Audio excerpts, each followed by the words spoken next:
कल हमने रिफ्लेक्शन के कुछ क्वेश्चंस किए थे, आज हम कुछ और क्वेश्चंस करेंगे। जी हाँ, कल हमने ऐसे क्वेश्चंस किए थे जो बहुत ही आसान हैं।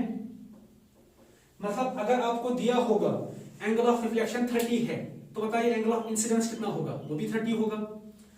अगर आपको ये एंगल दिया गया है ग्लेंसिंग एंगल, मान लीजिए कितना भी 30 40, तो अब ये आपको निकालना आएगा। सिमिलरली इस साइड से भी यही है। मिसाल के तौर पर मान लीजिए अगर ये दिया गया है आपको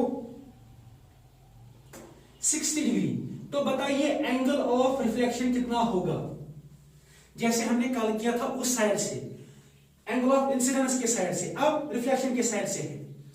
अगर आपको ये एंगल दिया गया है 60, फिर बताइए एंगल ऑफ रिफ्लेक्शन कितना होगा। सिर्फ कल का ही प्रोसीजर है, देखिए कैसे करते हैं।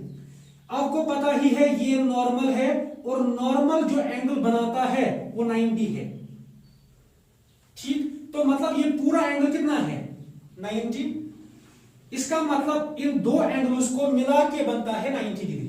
देखिए कैसे, एंगल आर और एंगल 60, जो 60 डिग्री है, ये मिला के बनाते हैं 90 डिग्री। आपको ऐसे दिख रहा होगा, एंगल आर और एंगल 60, ये दोनों मिला के, जब ये दोनों मिल जाते हैं तभी बनता है ये 90 डिग्री। तो दोनों को मिलाने से 90 बनता है। अब देखिए एंगल आर निकालना है, 60 को ट्रांसपोज करिए, वो 90 माइनस 60 वो होता है 30 डिग्री। सिंपल है। इसी तरह अगर आपसे दूसरा क्वेश्चन दिया जाएगा, मान लीजिए ये एंगल आपको दिया गया है 30 डिग्री, बताइए एंगल आर कितना होगा। सिंपल, फिर से वही प्रोसीजर फॉलो होगा। कौन सा, इन दोनों को मिला के कौन सा एंगल बनता है 90 वाला, मतलब ये एंगल बनता है। जब हम 30 और आर को मिलाएंगे तब जाके ये सारा एंगल बनता है। ये सारा कितना है 90, तो इन दोनों को मिलाने से 90 बनता है। ऐसे लिखते हैं, इन दोनों को मिलाने से मतलब ऐड करने से 90 बनता है।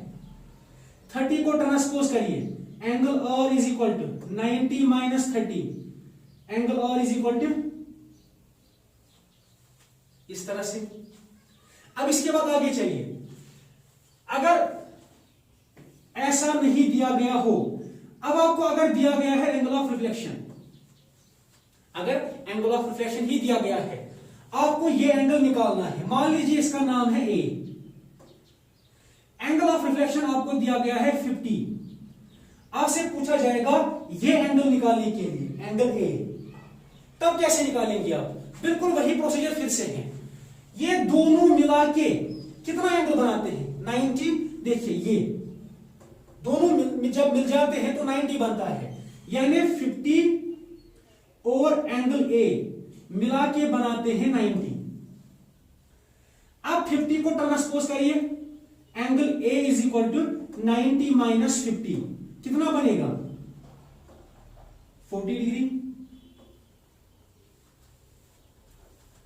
इस तरह से।